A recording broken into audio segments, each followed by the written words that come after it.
pendidikan magister menuju doktor untuk sarjana unggul. Jumlah dokter di Indonesia itu masih sedikit banget gitu. Jadi itu orang yang paham agama tuh amanah ya orangnya gitu. Itu sampai ke bawah ngimpi. Dulu tuh nggak Emang pernah parah sama deh. sekali. Ada tuh di Nggak PBB. pernah. Hampir bisa dikatakan nggak pernah belajar S1 tuh. Jawaban jujurnya karena nggak mau kerja. Islam itu kayak memandang ya orang yang berilmu itu akan diangkat derajatnya sekian derajat gitu. Rasanya sama kayak kamu ninggalin sholat. Wah, itu benar-benar kayak aku nggak berani gitu ya. Itu karena kasih sayangnya Allah sama aku. Masya Allah, dalam banget ya. Ya Allah, banyak banget lah maksiat yang kayak kadang kita ngerasa tuh ya Allah, aku nggak pantas di sini gitu. Tapi Iya, aku Allah jadi yang merinding. ya, Allah yang kayak masih ngejaga kita itu buat di sini gitu. Aduh, jadi melo sih. Nangis.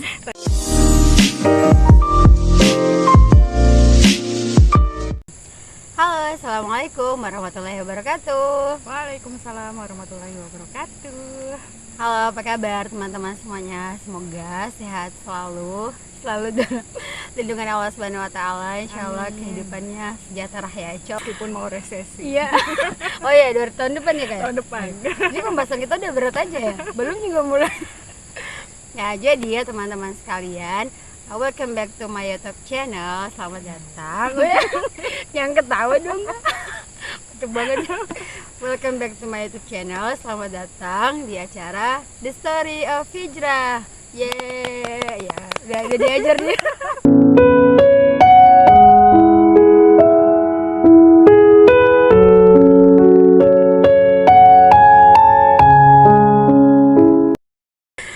Ya teman-teman semuanya pasti pada penasaran ya, ini aku lagi sama siapa ya? Aku juga nggak tahu nih. Belum, kita udah kenal kapan ya Kak? Baru tahun ini nggak sih? Ya tahun ini belum lama kan? Belum lama. Baru beberapa bulan. Jadi aku sama Kak Ulfa ya, sekarang sama-sama juga kuliah di IPB. Sekarang Kak Ulfa ya, kami lagi di mana sih ini Kak? Kita lagi di Taman Hutan IPB. Taman Hutan IPB. Ada paling belakang banget, di sini ada penangkaran rusa. Tapi nanti aja deh. Ya. Jadi langsung aja ya kita kenalan sama Kak Ulfa. Jadi Kak Ulfa ini sekarang lagi studi S3 ya Kak. Masya Allah, ini calon dokter muda. Doakan ya. Amin. Kita doakan ya teman-teman. Ya, perkenalkan nama aku Ulfa Khairunisa Nurul Litasari. Bentar diulang. Ulfa Ulfa Khairunisa Khairunisa Nurul Litasari. Litasari 5. Ya, 4. Litas Ulfa Khairunisa Nurul Litasari. Sari itu nama orang sendiri berarti. Nah, ini 5. digabung. Oh, digabung. Berdebat nama ya. Litasari. Nah, dulu namanya tuh aslinya Ulfa Khairunisa Nur Cahyanti. Tapi karena bapakku tidak mau ada orang yang namanya sama dengan aku, karena sepupuku namanya ada yang Nur Cahyanti, jadi diganti Ulfa Khairunisa Nurul Litasari. Ya masih cahaya-cahaya lah gitu. Nah, buat arti nama sendiri ya, jadi bapakku itu punya harapan. Ulfah itu artinya teladan. Masya Allah. Khairunisa itu perempuan yang baik. Nurul itu cahaya, Litasari itu ya, Litasari itu kayak apa ya, yang menerangi gitu. Jadi harapannya itu glowing aku banget. bisa menjadi teladan perempuan baik yang memberikan pencerahan. Wih, Masya Allah. Tepuk tangan pemirsa. Semoga doanya bisa makbul, amin. Itu doa dari orang tua ya Kak. Dan Iya. kan nanti kalau di akhirat kita tuh bakal dipanggil sama nama kita nggak Iya, sih? betul. Panjang banget itu Iya, Kak. panjang. Waktu ujian itu nah gimana tuh Kak? Ya, betul. Paling lama ngisi nama, tapi alhamdulillah bisa lulus lah ya. Alhamdulillah. Masih single ya. Ya, Nggak penting. Nanti ada nomor. Hubungi nomor di bawah ini. Oke, itu aja. Hah? Itu aja. Asalnya dari mana? Oh iya, asalnya dari Kebumen, Jawa Tengah. Itu wilayah di selatan Pulau Jawa yang terpencil lah ya. Deket Cilacap. Kami masuk ke dalam bangsa Ngapak. Oh, di Tahu sini nggak? Nggak tahu. Ngapak nyongkoe. Oh, Aja kayak kue. Ngapak itu nama Ngapak itu suku apa? aksen. Oh, aksen. Suku Jawa, tapi dia aksen. Ngapak. Like inyong-inyong gitu guys. Iya, inyong. Alfa sekarang di IPB-nya ambil apa nih Kak? Bisa dong di tell sama teman-teman diceritain. Jadi di IPB itu aku ngambil fast track S2 S3 karena itu beasiswa dari Kemendikbudristek Dikti.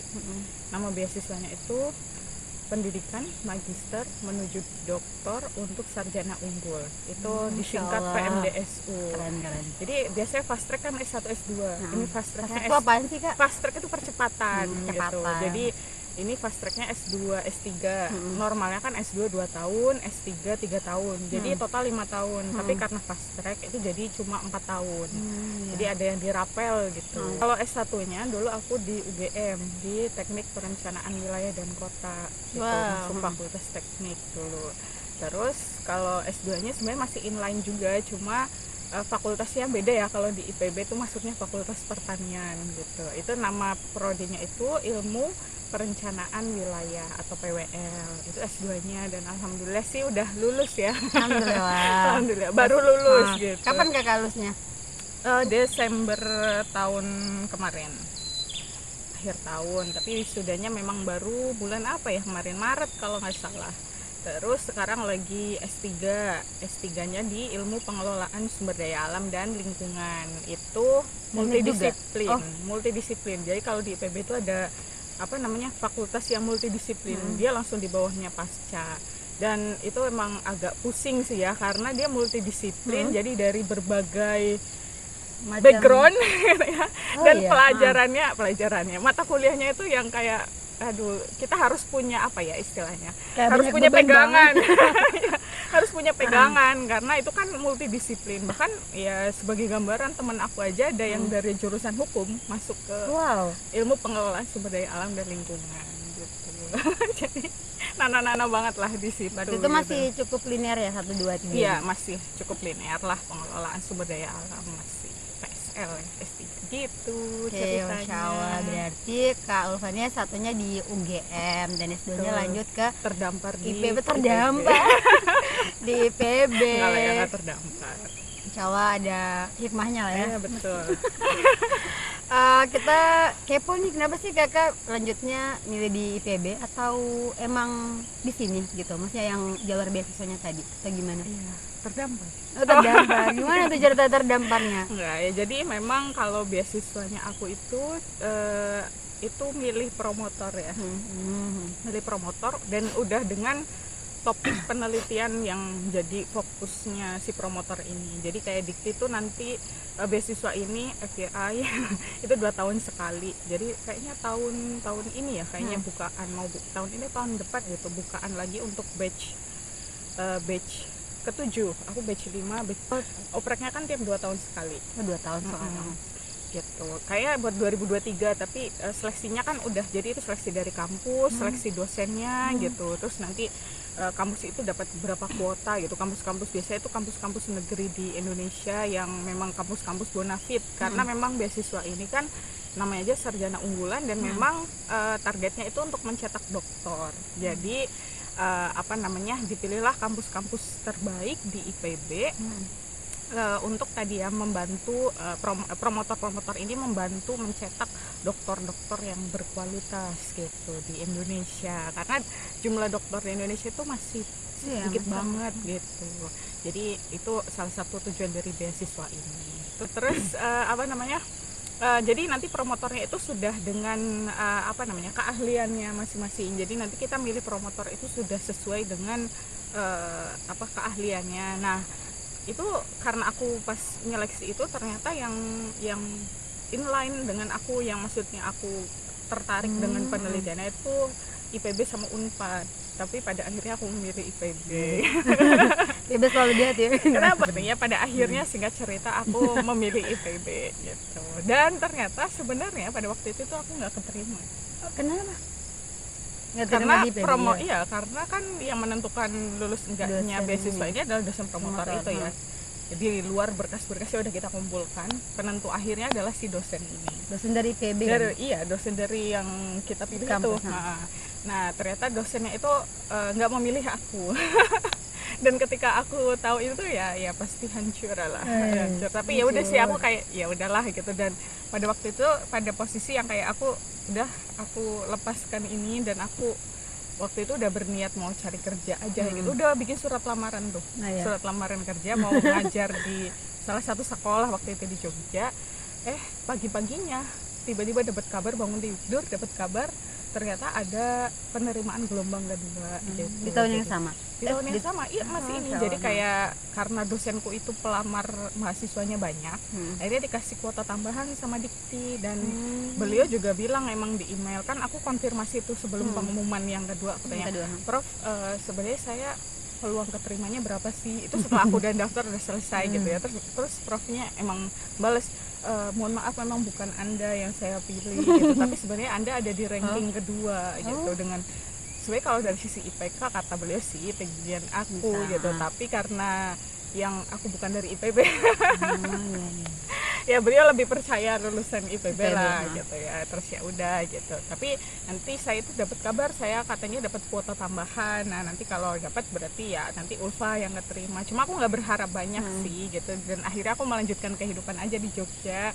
Dan ternyata ya Allah kasih sesuatu yang ya mungkin udah jalannya kali ya, udah rizkinya pagi-pagi tiba-tiba dikasih pengumuman Masya Allah. lolos. Ya, rezeki nggak bakal ketukar ya. Iya, kayak di saat yang kita benar-benar ikhlas melepas gitu ya, Allah malah justru ini nih buat kamu nih gitu loh. Masya Itu Allah. yang Masya Allah lah, satu titik di kehidupan yang kayak udah deh, kalau istilahnya bukan buat kita ya udah lepasin gitu, tapi kalau buat kita Allah mau kemana aja Allah juga akan ngasih gitu. Gitu Masya sih. Allah. Quotes ya. Gimana tuh perasaan kakak pada saat keterima? Oh iya, Masya Allah. Sebenarnya alhamdulillah senang banget ya, karena maksudnya aku nyari-nyari beasiswa ini sebenarnya dari zaman aku S1 semester 1. Pas aku masih di UGM aku emang udah berniat nanti setelah lulus aku mau cari beasiswa lagi, mau lanjut sekolah lagi, dan salah satu beasiswanya itu PMDSU. Dan PMDSU itu kan dibatasi umur ya, 23 tahun. Oh iya. Artinya kalau aku daftar di batch selanjutnya umurku itu udah nggak ya? bisa gitu. Jadi itu kesempatan terakhirku lah buat dapat beasiswa itu gitu. Dan pas keterima ya alhamdulillah ya, pada akhirnya keterima. Tapi di satu sisi aku juga punya apa ya, insecurity. Why? Karena kan kalau ada dua orang pasti dibandingkan nggak sih? Ya gitu, itu yang aku takutkan. Dan ketakutan itu memang karena kita udah punya perspektif kayak gitu, kadang itu seolah menjadi realita. Tapi padahal sebenarnya tuh enggak gitu. Sebenarnya itu setelah aku pikir-pikir enggak kok, aku aja yang terlalu, aku pakai kacamatanya yang udah kayak gitu, makanya terlihatnya kayak gitu. Tapi sebenarnya mah enggak. Dan ketika aku udah menyadari itu ya jadi slow aja gitu. Maksudnya aku udah enggak yang begitu overthinking kayak dulu, aku merasa kayak dibandingkan gimana, enggak kok. Sebenarnya promotorku baik, aku aja yang terlalu overthinking, itu aja sih. Satu ketakutan. Wajar Gitu. ya. Wajar sih gitu. Berarti kan kalau ikut beasiswa yang PMDS itu penelitiannya harus ngikut yang dari S1 gitu ya? Apa namanya, inline lah dengan inline. apa yang menjadi fokus penelitian promotor itu. Berarti kakak penelitian tentang apa tuh? Kalau aku penelitiannya, kalau promotor aku kan tata guna lahan ya. Sebenarnya kalau beliau tuh guru besar di Fakultas Pertanian, jadi sebenarnya lebih ke tata guna ya. Tapi tata guna lahan itu kan umum ya, bisa kemana aja. Cuma karena beliau di Fakultas Pertanian, jadi tata guna lahannya itu memang ke sektor-sektor pertanian gitu.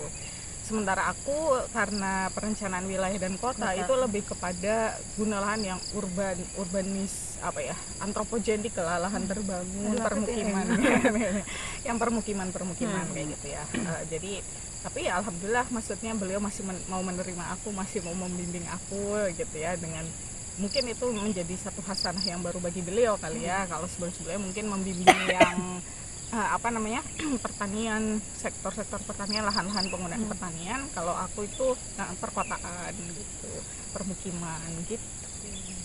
Prodi ini yang kakak ambil waktu di S1, pas kakak milih itu apakah atas keinginan sendiri atau ngikut temen dari orang tua?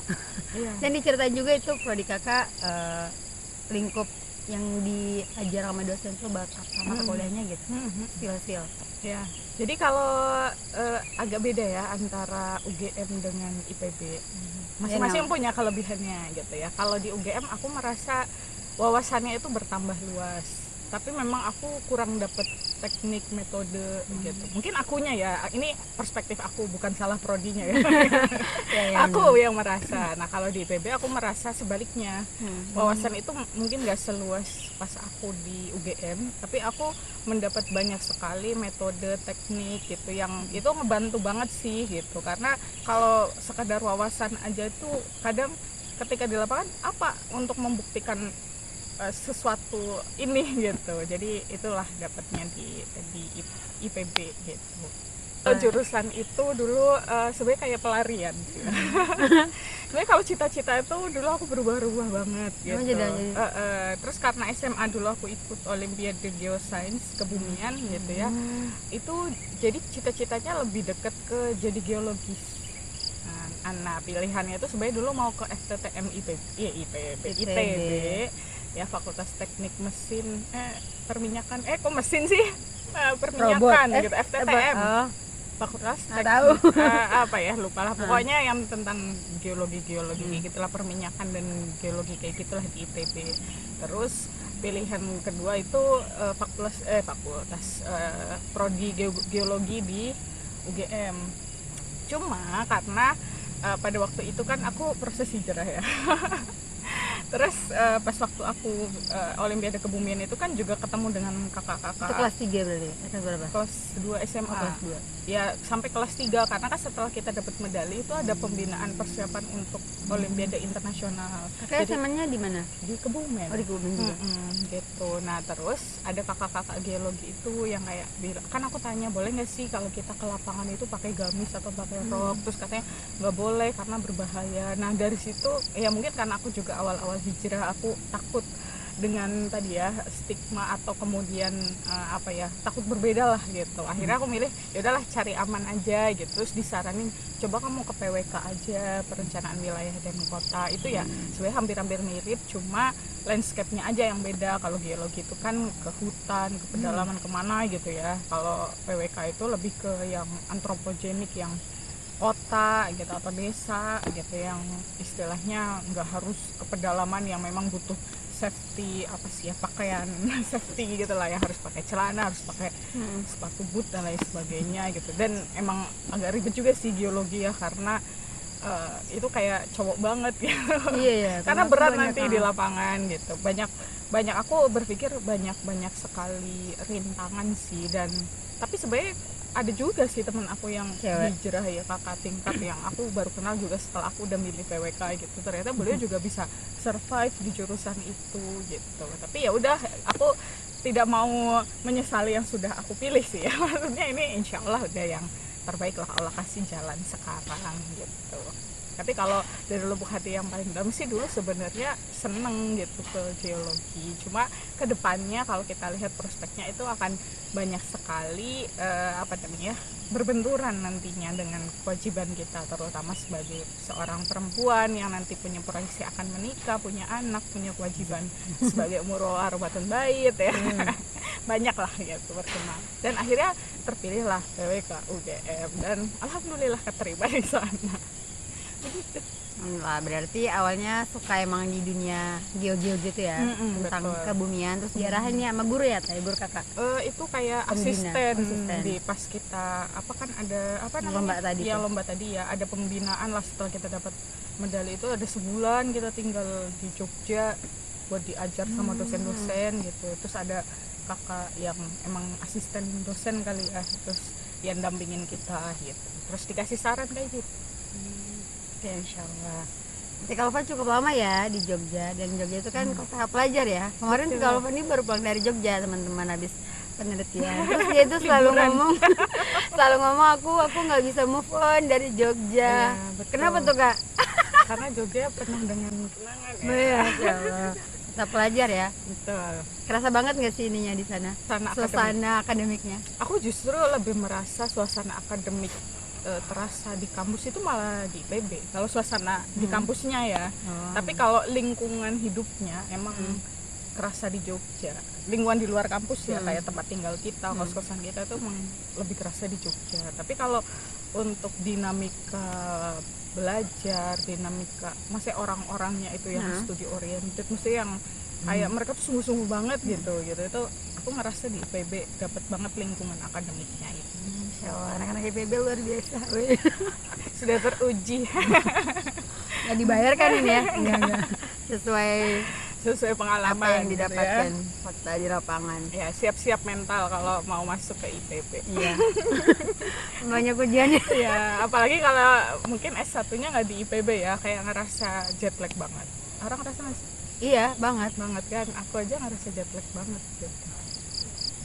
Kayak yang S1 tuh dulu santai gitu ya. Aku dulu nggak pernah, hampir bisa dikatakan nggak pernah belajar S1 tuh. Masa sih nggak ya belajar tapi hampir nggak pernah ya.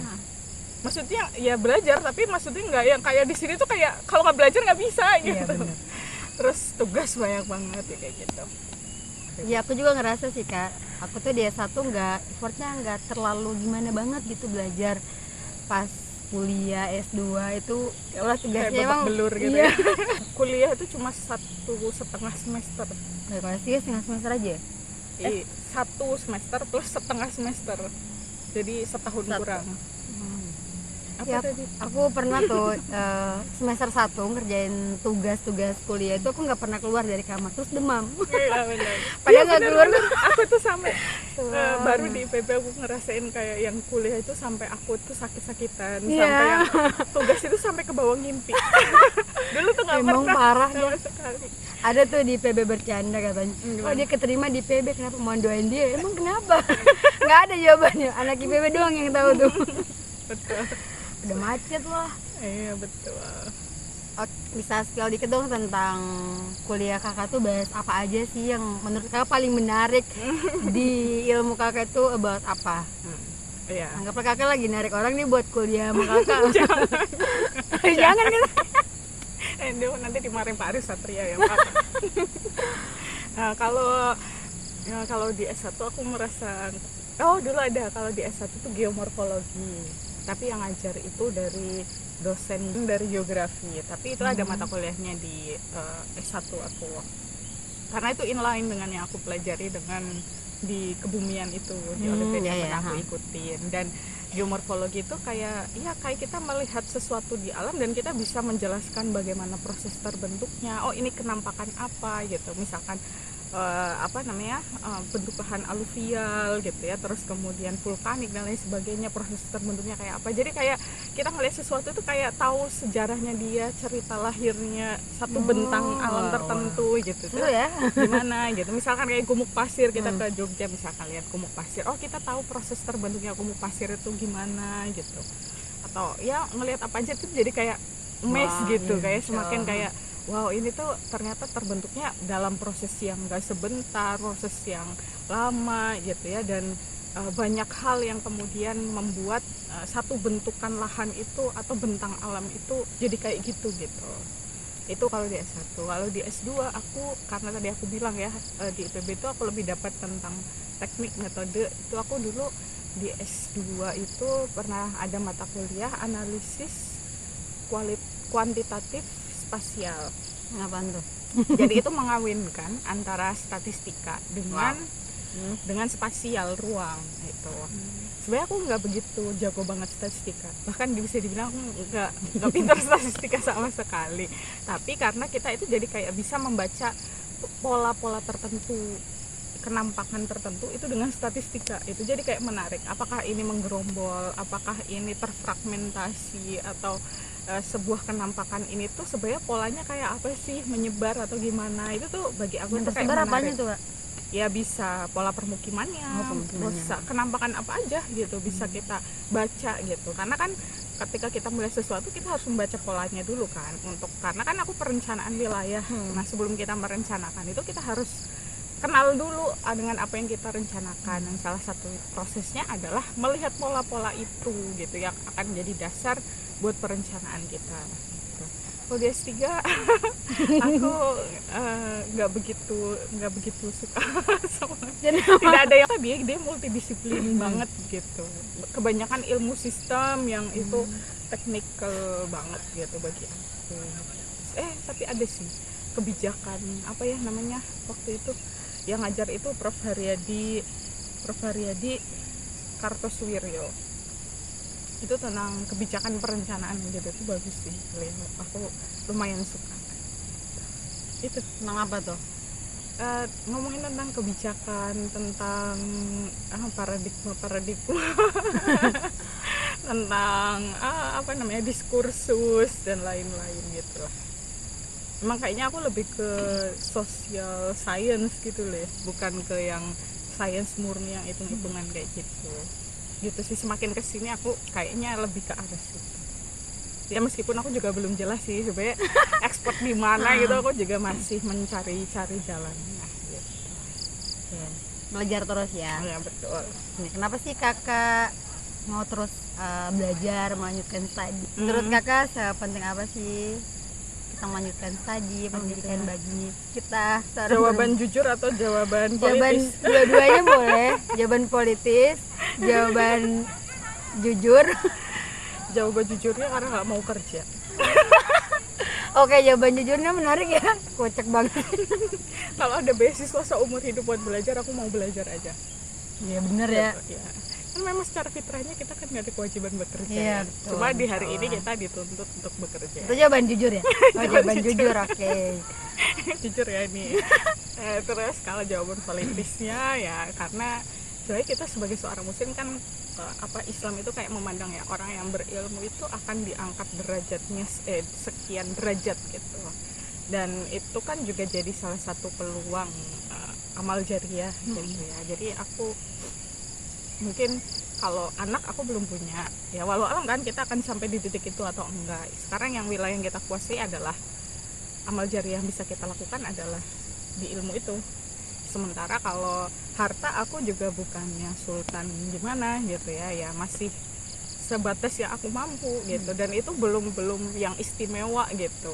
Makanya aku berpikir ya satu hal yang mungkin bisa aku kejar itu di aspek ilmu ya untuk amal jariah. Tapi ya masih belajar juga gitu. Mencari expertnya di bidang mana. Iya. Kalau mau menjadi ahli apa kak? Ahli apa ya? Ahli ibu warahmatul bait. Iya. Perencana tata ruang lah. Dan tata ruang dalam keluarga dan masyarakat juga. tata rumah tangga. Tata rumah tangga. Ya. Oke, itu sekilas ya kita bahas tentang dunia perkuliahan. Kita coba lanjut ke mana ya? Ke laptop. Nah, jadi ya teman-teman sekalian, karena kalau Kak ini nggak sibuk kuliah doang ya nggak kak? Ada sibuk yang lain juga. Iya. Jadi ya Kak Ulfa ini banyak banget nih aktivitasnya. Enggak juga. Jadi aktif. Perbaiki suara dulu ya. Aktif juga di dunia dakwah gitu, dan sering banget aku lihat tuh flyer-flyernya bertebaran di Enggak juga. Lebay itu. Bertebaran di mana-mana. Terlalu glorifikasi. Hiperbola gak sih? Enggak hiperbola ya. Nggak tahu juga. Itu kajas apa? Silahkan ditulis di komen. Nah itu deh, aktivitasnya bukan kuliah doang tapi juga berdakwah gitu ya. Ya, Nah tadi kakak udah cerita dikit tentang kisah hijrahnya yang masih SMA tadi ya kak, sama betul. Jilbab. Nah bisa diceritain dikit Kayaknya panjang deh. ya panjang sama teman-teman kisah hijrah kakak itu kayak apa, semoga bisa memberikan insight kepada kita semua. Kalau hijrah Tidur itu dulu ya? zaman dahulu kala. Iya, kalau berbicara hijrah sebagai proses perubahan ya sampai hari ini masih lah ya kita menjalani proses itu menjadi lebih baik gitu. Tapi titik balik yang istilahnya itu kayak besar di hidup aku gitu ya, itu ketika aku SMA benar gitu. Meskipun bukan karena satu kejadian, misalkan mimpi, kalau dipikir lagi Allah itu ngasih sign, ngasih tanda ke kita itu dari berbagai sisi, dari berbagai orang, dari berbagai pihak, dari berbagai kejadian yang ada di hidup aku, sampai di titik aku kayak aku butuh Allah, aku butuh ya Allah, aku butuh dibimbing ke satu jalan yang ketika aku kembali kepadamu itu akan menyelamatkan aku gitu. Ya banyaklah peristiwanya, kalau diceritain mungkin kita butuh berapa hari ya. Ya salah satunya dulu ketika SMA itu ibu itu meninggal. Kelas awal masuk SMA. Belum lama lah, seminggu masuk SMA kayaknya, apa 2 minggu masuk SMA lah, belum lama pokoknya. Itu ibu meninggal karena kecelakaan, dan itu perubahan yang drastis banget dalam hidup aku gitu ya, termasuk dari sisi ekonomi gitu. Itu juga kayak pasti berbalik gitulah. Dan ya hidup pasti berbalik lah. Satu keluarga kalau kehilangan sosok ibu itu pasti akan kacau lah gitu ya, kacau ya. Sama-sama aku beradaptasi, ayahku beradaptasi, adikku juga beradaptasi gitu, pokoknya semuanya serba sulit pada waktu itu aku merasanya ya gitu. Terus kemudian pada titik itu aku juga dipertemukan alhamdulillah sama Allah dengan orang-orang yang baik gitu, yang kayak jadi supporting system di kehidupanku. Aku kenal dengan teman yang itu anak-anak rohis, kakak-kakak tingkat gitu ya. Waktu itu kelas 10, mereka kelas 11 gitu, dan mereka ngekos di tempat aku yang kayak mereka tuh kayak jadi lingkungan baru gitu bagi aku, karena sebelumnya aku nggak pernah punya lingkungan kayak gitu, yang mereka mulai ngajakin ayo Fa ngaji, ayo Fa ya habit sholat rawatib yang aku sebelumnya nggak tahu juga gitu ya, taunya ya udah sholat 5 waktu gitulah gitu. Terus ya udah jadi kayak ikut liko, meskipun dulu ya sesukanya aja sih ya berangkatnya gitu. Terus kayak dulu ada mata pelajaran tentang jilbab ya, meskipun dulu jilbab itu diartikan ini himar gitu. Tapi setidaknya aku tahu sedikit syariat bahwasanya harus menutup dada gitu. Dan aku ketika melihat mbak-mbak rohis ini yang teman-temanku itu kayak ngerasa ih adem ya gitu. Terus kayak ngelihat mereka tuh orangnya amanah-amanah gitu. Oh, orang yang paham agama tuh amanah ya orangnya gitu. Meskipun ya mungkin dulu ada yang mbaknya itu enggak yang ranking atas banget enggak gitu ya, tapi maksudnya aku ngelihat proses bagaimana beliau itu belajar, proses bagaimana beliau itu ingin paham gitu terhadap sesuatu, itu kayak menginspirasi aku. Oh ini ya orang kalau paham agama itu melakukan sesuatu itu jadi sungguh-sungguh gitu. Dan aku kayak aku harus bisa nih gitu. Allah ngasih aku kecerdasan, aku juga harus, artinya ketika aku kenal Islam aku akan lebih lagi gitu dengan potensi yang aku miliki. Dulu mikirnya kayak gitu. Keren. Gitu. Nah terus ya banyak lah proses, termasuk ya hal sederhananya misalkan kayak aku tuh beli Quran terjemahan yang ada terjemahannya, terus pas aku baca kok Masya Allah ya, ternyata Allah itu ngasih kabar kayak gini yang dari dulu nggak pernah aku ketahui. Meskipun dari kecil ya udah kayak ada belajar Iqra, belajar baca Quran, tapi karena nggak pernah baca artinya, itu baru artinya kita belum tahu makna sesungguhnya yang lebih dalam lagi ya. Itu kayak udah ngerasa amazed, sampai aku cerita ke temanku yang anak rohis. Aku bilang, Masya Allah ya, isi Al-Quran tuh ternyata kayak gini, Allah itu ternyata ada kejadian kayak gini ya. Itu satu titik gitu. Dan banyak banget, dan yang paling membuat aku itu kayak berbalik ya, itu satu sisi yang mengantarkan aku sampai kepada punya ketertarikan untuk belajar Islam gitu ya. Kalau sebelumnya aku nggak ada kayak belajar Islam itu ya kayak cuma sampingan aja kalau aku lagi nggak sibuk gitu, makanya liko-likonya tuh bolong-bolong. Dengan berbagai kejadian itu aku kok kepengen ngaji gitu. Dan tiba-tiba ada satu momentum kayak sepupuku datang ke rumah, yang aku dengan sepupuku ini rival cewek sepupuku tuh. Terus dia datang ke rumah dengan memakai gambisi atau jilbab dan kerudung syar'i, yang waktu itu aku sedikit tahu tentang itu kerudung syar'i itu pakaian yang benar menurut syariat. Pas aku ketemu dengan sepupuku yang dari dulu aku tuh kayak berantem gitu ya, terus aku tanya, Mbak kesambet apa? Ya karena sedikit tahu gitu tuh, kok kamu bisa sih jadi orang bener gitu kan? Apa gitu, karena aku tahu sepupuku tuh mirip kayak aku orangnya gitu, yang keras kepala, yang kayak susah lah untuk diajak gitu ya, untuk diajak ke kebaikan kalau belum klik gitu. Terus dan yang lebih mencengangkan lagi adalah jawaban sepupuku. Kukira kan ya ini biar cantik gitu kan, kukira jawabannya kayak gitu ya, ternyata jawabannya ini tuh syariat Allah.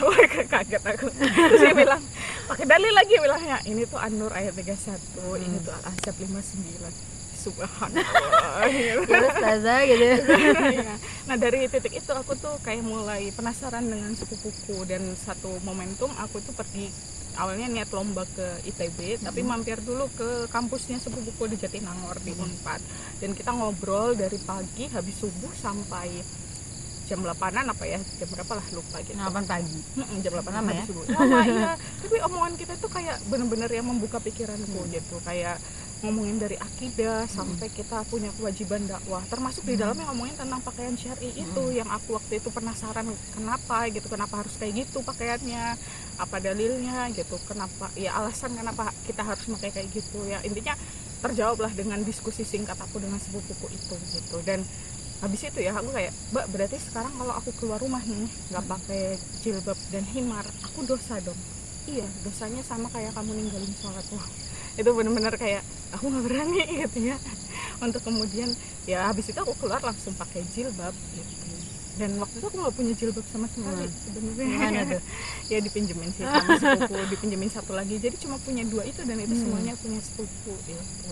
Tapi waktu itu memang ya karena kemudian nggak langsung diisi terus ya, dan kadang ada fase futurnya, kadang juga tadi kadang pakai jilbab, kadang juga enggak gitu. Kalau sekolah apalagi ya, karena seragamnya kan masih potongan gitu, terus kayak belum ada apa ya waktu untuk kemudian ngepermak baju dan lain sebagainya. Akhirnya kayak ya udahlah sekolah nggak apa-apa potongan, nanti pulang pakai gamis. Dan waktu itu juga belum ngaji sebenarnya, itu baru ya ngobrol dengan sepupu gitu.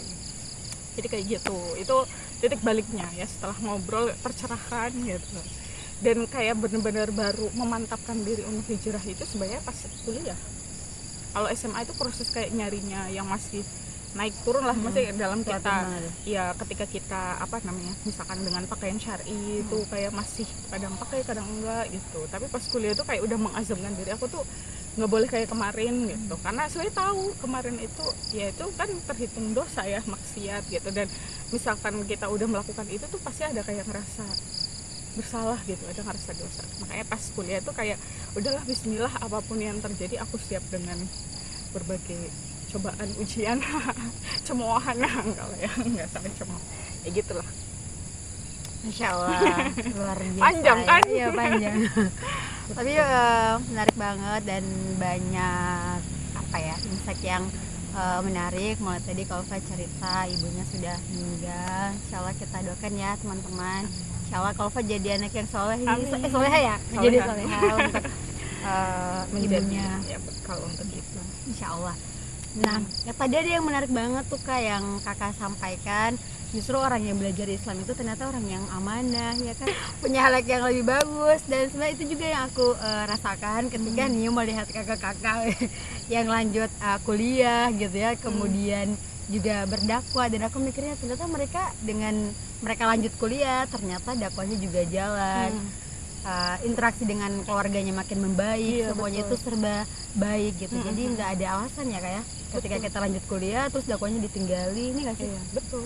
Justru kalau kita tadi ya meninggalkan apa yang itu menjadi kewajiban, itu kan kewajiban kita ya. Dakwah itu kan bukan hanya kewajibannya Ustadz Abdul Somad, Ustadz Hidayat gitu ya. Kewajiban seluruh kaum muslimin ya untuk ya menyebarkan apa yang kita tahu kan gitu. Makanya kita harus terus belajar untuk menyebarkan yang kita tahu. Dan ketika kita meninggalkan kewajiban itu, ya gimana sih?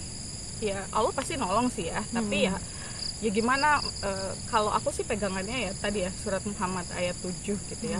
Kalau kita menolong agamanya Allah, maka Allah akan nolong kita. Dan kalau udah dapat garansi jaminan kayak gitu dari Allah kan, ya apalagi yang perlu kita risaukan sih sebenarnya gitu.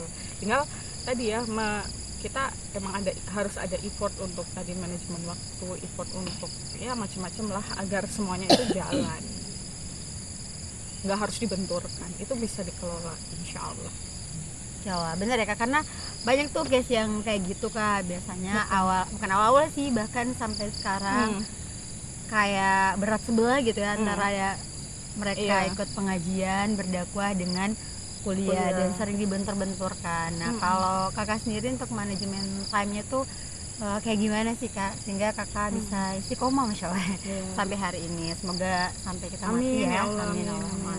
Gimana tuh Kak, mungkin Kakak ada kisah, dia udah bertabrakan banget nih, gimana nih caranya nih? Pasti yang pertama itu mindset dulu sih ya. Kita harus punya mindset bahwasanya itu bukan sesuatu yang harus dibenturkan, tetapi sesuatu yang harus dikelola, bukan untuk didikotomikan, dipisahkan, tapi untuk semuanya ya harus kita jalani karena dua-duanya kewajiban kita gitu, tinggal dikelola. Nah berbicara dikelola itu kan berbicara aspek teknis. Makanya hari ini insya Allah banyak sekali lah channel-channel YouTube atau apalah akun-akun TikTokers atau apalah Instagram gitu ya, yang kemudian ngajarin gimana cara belajar efektif, gimana cara memanajemen waktu gitu. Itu kayaknya teman-teman bisa cari gitu. Kalau aku sendiri sih memang punya setting nanti aku tuh 10 tahun ke depan mau kayak apa sih ya, milestone yang mau aku jalani gitu. Dalam kalau 10 tahun aku juga sebenarnya masih ngerancang juga ya, tapi aku biasanya 1 tahun aku itu udah punya kayak list, aku mau apa aja sih yang mau aku capai, terus aku breakdown ini bisa dicapai maksimal bulan apa meskipun ya dalam prakteknya itu ada nggak sesuai dengan yang kita rencanakan. Makanya selain ada scheduling, kita ada journaling itu kayak buat mengevaluasi, oh ternyata ini saya belum bisa capai ini, berarti saya harus targetkan ulang kapan, dan kemarin saya belum bisa capai kenapa gitu. Kayak misalkan kemarin aku kolokium itu aku rencanakan itu sebenarnya bulan Maret tapi kalau nggak salah, terus aku baru bisa kolokium Mei. Ternyata yang aku perlu evaluasi adalah komunikasi aku dengan dosen pembimbing, karena aku merasa aku udah ngelaporin gitu, aku udah minta jadwal tapi ternyata dosen pembimbing aku belum respon, dan aku kayak ngerasa ya udahlah tunggu dulu. Nah ternyata beliau itu nggak kayak gitu, harus kita kejar gitu. Oh ternyata itu evaluasi ya di situ gitu. Jadi itu sesuatu yang perlu kita lakukan, bahkan kalau bisa di breakdown ke setiap hari gitu ya, nggak cuma setahun atau sebulan gitu untuk lebih rincinya. Ya itu pun aku masih dalam proses belajar, tapi itu alhamdulillah membantu banget sih gitu.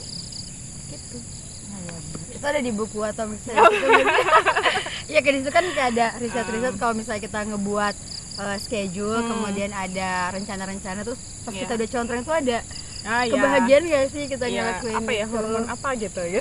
Dopamin gak ya? Dopamin apa apalah nggak tahu itu gitu. Ya itu termasuk buku yang bagus sih untuk mindset sih kalau menurut aku. Kalau Atomic Habit itu mengubah mindset kita terhadap sesuatu habits ya. Berarti perlu banget tuh kan untuk mengatur jadwal, karena biasanya kalau kita nggak punya jadwal nanti jadwal itu diambil sama orang lain ya kan. Betul. Dan kalau misal nih hari ini kita pagi tuh belum atau malamnya belum ngerencanain besok mau ngapain, akhirnya seharian itu bisa kita kayak cuma rebahan. Itu Scrolling juga doang aku juga rasain kayak gitu. Bener. Jadi kalau kita nggak ada perencanaan besok mau ngapain, itu tuh kayak berantakan deh seharian. Dan kalau udah berantakan, aduh susah mau ngapa-ngapain gitu. Jadi emang perlu direncanakan. Rencanakan lah, meskipun nanti nggak sesuai juga ya. Setidaknya ada yang tadi yang kita pelajari. Evaluasi. Dan kalau kita ada bisa kan tercapai nih sesuatu, kita kan jadi lebih semangat. Benar. Ya hari ini aku bisa, besok pasti bisa lagi deh. Kita coba lagi gitu. Sedih tiru nih ya teman-teman sekalian. Kalau menurut kakak, hal yang membuat kakak tuh bisa istiqomah ya di jalan dakwah ini, tetap bertahan di jalan yang sudah kakak pilih, itu karena apa sih kak? Itu karena kasih sayangnya Allah sama aku sih. Dalam banget ya benar. Kalau nggak karena kasih sayangnya Allah sama aku, mungkin ya Allah banyak banget lah maksiat yang kayak kadang kita ngerasa tuh ya Allah aku nggak pantas di sini gitu, tapi Allah yang merinding. Allah yang kayak masih ngejaga kita itu buat di sini gitu. Jadi nangis. Tadi kan udah ada es krim nggak ya? Gitu sih, aku kayak ngerasa masya Allah kayak kita dipilih di antara sekian banyak manusia dengan berbagai kekurangan kita gitu. Kita mungkin nggak lebih pintar dari siapa, kita mungkin nggak lebih baik dari siapa, tapi Allah percaya kita, Allah yakin sama kita bisa mengemban amanah ini gitu dengan berbagai kesulitan yang ada gitu. Dan itu masya Allah itu benar-benar pertolongan Allah banget deh gitu. Pendek ya. Karena pertolongan Allah ya, benar banget. Kalau misalnya orang masuk surga itu bukan karena amal dia, bukan karena banyaknya amal, tapi itu benar-benar karena kasih sayang Allah. Kalau kita cuma ngandelin amal kita, ngandelin diri kita, itu aduh hancurlah hidup kita, nggak ada apa-apanya gitu. Kalau menurut kakak penting gak sih kita circle, kemudian aktivitas harian itu mempengaruhi gak sih? Banget sih hidup kita. Kakak yang kakak rasain kayak mana? Banget, circle itu ngaruh banget ya buat hidup kita, karena circle yang baik itu justru akan mungkin narik kita ya. Kalau kita udah mau tenggelam itu kayak ditarik lagi, meskipun pas proses ditarik itu ya sakit ya, namanya kita dibilang salah, kita dibilang kamu nggak benar, kamu lagi belok gitu, itu nggak enak gitu. Kita sebagai manusia kan punya naluri untuk mempertahankan diri kan ya. Tapi justru sakit itu yang kemudian, salah satu sakit itu yang membuat kita tuh masih tetap bertahan di sini. Dan orang-orang atau circle yang kayak gitu tuh kayak perlu kita jaga banget gitu ya, karena nggak ada lagi yang mungkin lebih peduli daripada mereka gitu ya. Meskipun ya kadang tadi ya dinamikanya pasti ada lah dalam pertemanan, tapi selagi mereka mengajak kepada kebaikan ya masya Allah kita akan sangat terpengaruh banget dengan itu. Dan ketika keluar dari circle itu emang mudah banget bagi kita itu nantinya akan ke bawah lah dengan circle lain yang kita ada di situ gitu. Makanya benar-benar harus dijaga sih circle teman-teman yang baik gitu. Masya Allah, Allahu Akbar. Ya teman-teman semua, jadi kalau Feni kan calon dokter nih, kita doakan ya tadi semoga Amin. dimudahkan ke Amin. depannya, insya Allah. Dikuatkan. Dikuatkan dan Dimampukan. dimampukan. Ya benar, salah doa tadi ya. Ya, kalau dimudahkan Kenapa? jangan minta dimudahkan, karena biasanya Allah ngangkat derajat kita justru dengan kesulitan-kesulitan, tapi mintalah dimampukan Ya ya. betul, dimampukan. Jadi jangan minta Dimudah- ujian kita itu ya. Iya, jangan diturunkan ujiannya, tapi Dikuatkan. dikuatkan untuk menghadapi ujian. Cakep banget dah. Jadi ya teman-teman sekalian, karena kalau Feni calon dokter, of course effortnya tuh lebih banyak, belajarnya lebih giat sampai begadang-begadang maybe ya. Nah gimana tuh Kak untuk mengupgrade dalam hal akademisi dan juga di dakwah, apa tuh yang bisa kita lakukan? Jadi kalau kita sudah misalkan schedule aktivitas buat belajar, ya udah buat belajar, jangan ke yang lain gitu ya. HP itu distract gitu. Pas belajar di sini kita kepikiran mau kemana, pas pergi di mana kita kepikiran apa gitu ya. Makanya harus fokus di setiap aktivitas yang kita jalankan gitu. Makanya tadi pentingnya scheduling, journaling untuk kita evaluasi gitu. Harus kita lakukan gitu. Gampang. Gampang. Ngomongnya gampang ya, tapi prakteknya masih terus belajar. Ya, jadi teman-teman semuanya, tadi kan Kalfa menyampaikan kita punya kewajiban untuk berdakwah. Tapi kan berdakwah itu dianggap nggak kewajiban Kak, jadi kayak kewajiban yang diabaikan. Ya gitu. betul, karena dakwah ya, terutama dakwah yang berjamaah, itu tuh salah satu hal yang tadi ya, bisa jadi itu adalah amal yang menyelamatkan kita. Karena kalau kita cuma berpatok dengan amal pribadi kita, bahwa alam kita nggak pernah tahu di amal yang mana yang akan diterima. Kalau dakwah kan karena kita bareng-bareng, ada hal yang mungkin nggak bisa kita kerjakan tapi bisa dikerjakan saudara kita yang lain. Artinya ada kerjasama lah di situ, dan kita bisa dapat pahala yang sama meskipun kita nggak melakukan hal itu karena kita mungkin nggak bisa gitu, tapi saudara kita yang melakukan. Tapi karena kita berada dalam satu jamaah, kita jadi insya Allah bisa dapat pahalanya juga, asalkan kita saling support gitu ya dengan teman-teman. Mungkin ada pertanyaan, kenapa sih lanjut kuliah lagi, nggak nikah aja dulu? Gimana tuh kita nanggepin hal yang seperti itu antara kerja, kuliah, nikah dan lain sebagainya? Kalau menurut kakak tuh gimana? Ya, setiap orang kan punya pilihannya masing-masing. Dan setiap amal itu bisa bernilai ibadah. Dan setiap orang punya prioritasnya masing-masing. Jadi ya kalau aku sendiri sih memang kalau sebaiknya kalau untuk niat menikah sudah ada gitu ya, tapi memang dari orang tua juga apa ya, melihat bahwasannya aku lebih baik menyelesaikan tanggung jawabku ini dulu, dan itu juga insya Allah terhitung pahala juga kan, asalkan kita niatnya benar, caranya benar kan, insya Allah itu juga bernilai ibadah. Jadi menurutku nggak harus yang kayak kesusu buru-buru gitu ya menikah gitu. Kalau memang belum siap ya nggak usah dipaksakan, kalau sudah siap ya silahkan. Gitu. Dan yang paling penting ya tadi ya, termasuk juga bentuk kesiapan kita adalah bagaimana orang tua itu menilai kita ya. Kalau orang tua mungkin ada pembicaraan yang kayak nanti dulu, itu mungkin karena orang tua kita itu melihat kita belum siap gitu. Dan mungkin itu sih yang aku baca dari orang tua aku, melihat aku tuh belum siap. Gitu. Doakan ya biar siap. Iya, amin. Oke, terakhir nih kakak bisa kasih motivasi buat kami semua biar betah biar istiqomah di jalan dakwah ini, kemudian biar semangat juga belajarnya. Gimana tuh Kak? Muhammad ayat 7. Udah.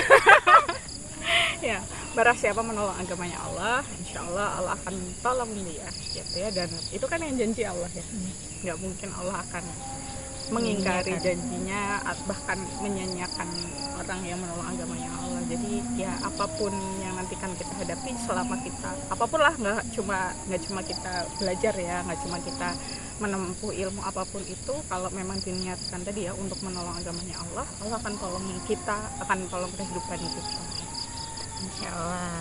Jadi itu dulu ya teman-teman, mohon maaf ya bila ada banyak salah-salah di cerita hari ini. Semoga bermanfaat buat kita. Jazakallah kepada Kalfa, terima kasih banyak atas waktunya, dan semoga menjadi amal jariah insya Allah. Dan kita doakan ya semoga studinya lancar. Bukan lancar, apa tadi ya? Ya benar, dilancarkan, dikuatkan bahunya untuk menerima amanah. amanah selanjutnya. Amin. Oke, mungkin itu saja. Kami akhiri, wabillahi taufiq wal hidayah. Wassalamualaikum warahmatullahi wabarakatuh. Waalaikumsalam warahmatullahi wabarakatuh.